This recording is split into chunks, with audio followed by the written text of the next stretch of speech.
Kelly No Keltic. Another tale from the Celtic Wiki.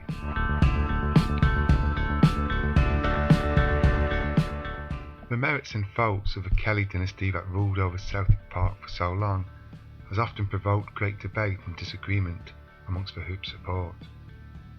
But whatever your views on the reign of Messrs Robert, Kevin and Michael, there can be no argument that the family's connection with the club commenced with a man who had become an undisputed Celtic legend. The son of an Irish Catholic family, James Kelly was born in Renton in 1865.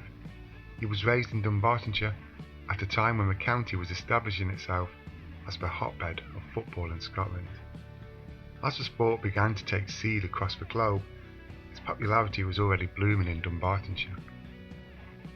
By the late 1800s, the county boasted several clubs which could legitimately claim to be among the very best, not only in Scotland, but perhaps the world. Unsurprisingly, James Kelly inherited the parochial passion for football. He would make his name as a player with Renton, and was an integral part of the team when his hometown club lifted the Scottish Cup in 1885 and 1888. Renton's reputation was enhanced further in 88 when they defeated English Cup winners West Bromwich Albion and runners-up Preston North End. An essential component in Renton's considerable success, James Kelly had established himself not just as a fine centre-half, but as a genuine sporting star. His high-profile and Irish Catholic background made it inevitable that he would attract the keen interest of the famed Edinburgh Hibernian. But the capital club would have a rival and ultimately more attractive suitor in the shape of the newest kid on the block, Celtic Football Club. Inspired by the success of Hibernian, this Glasgow Irish team had since conception demonstrated a fierce ambition. The capture of Kelly was a startling statement of intent. It was a coup made possible thanks in the main to the passion and persuasion of club president John Glass. Formed with charity at its heart, Celtic's founders were determined to put both food on the table and talent on the pitch. James Kelly's impact as a Celt was instant, his legacy long-lasting. He would play and score in the club's first ever game, a 5-2 thrashing of Rangers on May 28, 1888. His mere presence among the Parkhead ranks heralded the arrival of a new force in Scottish football. He was box office, a footballing siren capable of luring new players and fans to Glasgow's East End. Without the qualities and personality of Kelly, it is highly unlikely that Celtic's fortunes would have flourished with such alacrity, indeed, if at all. The equation for some was simple: no Kelly, no Celtic. Although professionalism was not technically legalised in Scottish football until 1893, money undoubtedly played a part in enticing this established star to Celtic. Kelly's move provoked anger among other clubs. His former side Renton responded by vowing to no longer sign Catholic players, stating they were not prepared to develop players for other clubs. Once at Celtic Park, it wasn't long before Kelly developed a genuine affection for the fledgling club.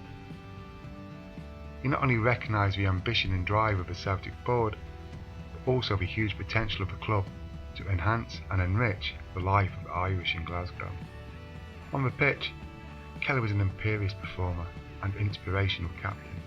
He was the rock the early Celtic was built upon. He was composed, unfussy and efficient. Quick of mind and feet, Kelly made the difficult look effortless and simple. He could convert defence into attack in an instant. And although not the tallest for a centre-half, he possessed a magnificent leap, which made him a frequent goal threat. He was exceptional as both a reader of the game and as a leader of men. Alongside close friend Willie Maley, Kelly would help build a club which would become the pride of the Irish community and the envy of Scotland. Kelly was at the heart of a team which would claim Celtic's first Scottish Cup in 1892. He would also collect league titles in 1893, 1894 and 1896, as well as 4 Glasgow Cups and 4 Charity Cups. The played 8 times for Scotland and skippered the national side against England in 1893. James Kelly retired from playing in 1897 at the age of 32. He made 139 League and Scottish Cup appearances for Celtic and scored 11 goals. Away from the game, he had invested wisely the money that he had made from playing and owned several public houses in Blantyre. A respected member of the community, he served in various public offices, including as a Justice of the Peace. Following his retirement as a player, Kelly almost immediately became a director of the club and would serve as chairman from 1909 until 1914. His service as a board member would only end with his death in 1932.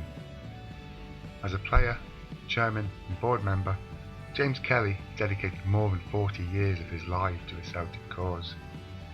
The achievements of everyone, from Jock Stein to Brendan Rodgers, have been built on the foundations he helped to lay. The Celtic support should never forget: no Kelly, no Celtic.